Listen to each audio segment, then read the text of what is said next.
Brain యొక్క పనితీరు కంప్లీట్గా మీకు అర్థమయ్యేలా తేలికగా మీకు అర్థమయ్యేలాగా ఒక ఎగ్జాంపుల్ చెప్తాను. ఆ ఎగ్జాంపుల్తో అసలు బ్రెయిన్ ఏంటి, దాని పనితీరు ఏంటి, దాని వ్యవహారం ఏంటి మొత్తం మీకు తెలిసిపోతుంది. కొంచెం శ్రద్ధగా వినండి. మన కళ్ళు ఎదురుగా ఒక యాక్సిడెంట్ జరిగింది. ఏం యాక్సిడెంట్?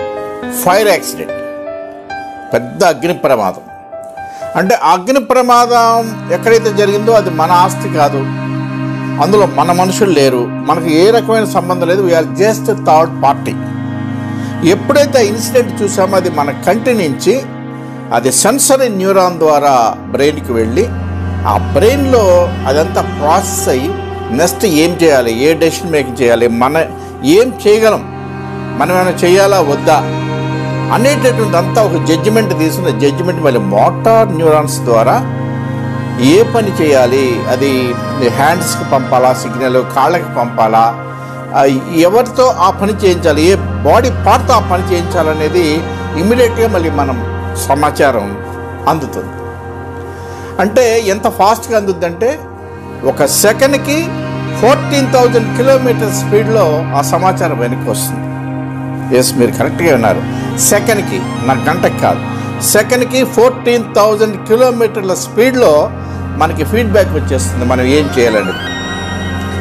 ఇంతగా ఫాస్ట్గా వెనక్కి వచ్చినటువంటి ఫీడ్బ్యాక్లో ఏమేమి ఉంటాయంటే అసలు అక్కడ ఏం చేయాలి, గతంలో మన మెమరీలో మనము కళ్ళతో స్వయంగా చూసిన ఐ విట్నెస్గా ఉన్నటువంటి ఫైర్ యాక్సిడెంట్స్ గతంలో ఏమున్నాయి మన లైఫ్లో, మన మెమరీలో ఉన్నాయి, బయట తీస్తుంది. అలాగే మనము విన్నవి, మనము టీవీలో చూసినవి, మనం సోషల్ మీడియాలో చూసినవి, ఇవన్నీ మన మెమరీలోంచి ఆ ఫాస్ట్ టైంలో ఉంటాయి అన్నమాట. అలాగే ఒక ఫైర్ యాక్సిడెంట్ జరిగినప్పుడు ఎటువంటి రెస్క్యూ ఆపరేషన్ చేయొచ్చు, ఎలా మంటలు నార్పచ్చు, అందులో ఉన్నటువంటి మనుషులను ఎలా సేవ్ చేయొచ్చు, మన దగ్గర ఏమీ ఆయుధాలు లేనప్పుడు మనకున్నటువంటి సోర్సెస్లో మనం ఎంత రిస్క్ తీసుకోవచ్చు, అక్కడ ఇలా వాటర్ సోర్స్ ఏమున్నాయి, అక్కడ మనుషుల్ని మనము రక్షించగలుగుతామా, లేకపోతే ఎస్ఎస్ రక్షించగలుగుతామా, లేకపోతే ఆ ఫైర్ని ఏ రకంగా ఇసుకతోనూ వాటర్తోనూ ఆర్పగలుగుతామా, ఇంత సమాచారము ఆ చిన్న టైంలో బ్రెయిన్ మనకు అందిస్తుంది. Very miraculous. ఆ తర్వాత ఇప్పుడు అసలు ఈ సమాచారం వచ్చిన తర్వాత ఆ మనిషి ఏం చేస్తాడో ఒకసారి చూస్తే మీకు అర్థమైపోద్ది. First thing, call to the fire office. First option ఇమ్మీడియట్గా ఫోన్ తీయటము, ఫైర్ ఆఫీస్, హలో పలానా చోట ఇలాగ ఫైర్ యాక్సిడెంట్ జరిగింది, మీరు ఇమ్మీడియట్ రావాలి, దిస్ ఇస్ ద లొకేషన్ అని చెప్పేయటం. ఇమ్మీడియట్గా మళ్ళీ ఫోన్ పెట్టేసేస్తాం. ఇమ్మీడియట్గా ఇక్కడ టైం వేస్ట్ చేయకుండా ఆ ఫైర్ యాక్సిడెంట్ ఏదైతే జరుగుతుందో అటువైపు వడివడిగా పరిగెత్తుకుంటా వెళ్తానే ఈ 2 ఫోన్లు చేయటం. రెండో call to the police station వీళ్ళ జరుగుతుంది, ప్లీజ్ ఒకసారి రెస్క్యూ ఆపరేషన్ రండి, ఇది లొకేషను. అలా పరిగెత్తుతానే వెళ్ళటం.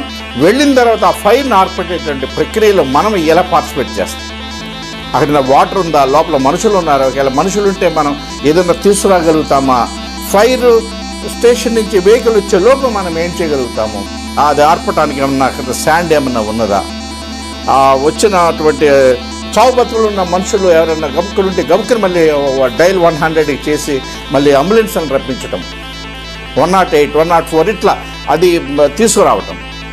అలాగే ఈ లోపు ఏమన్నా ఎసెట్స్ ఏమైనా ఇంపార్టెంట్ అది ఫర్నిచర్ ఏమైనా ఉంటే మనం ఏమైనా రెస్క్యూ చేయగలిగేది ఉంటే మనం తీసుకురావటమా, అది బయట వాటికి స్ప్రెడ్ అవ్వకుండా, వేరే ఇళ్ళకి స్ప్రెడ్ అవ్వకుండా చూడటానికి మనం ఏమైనా చేయగలుగుతాం యాజ్ ఏ ఇండివిజువల్.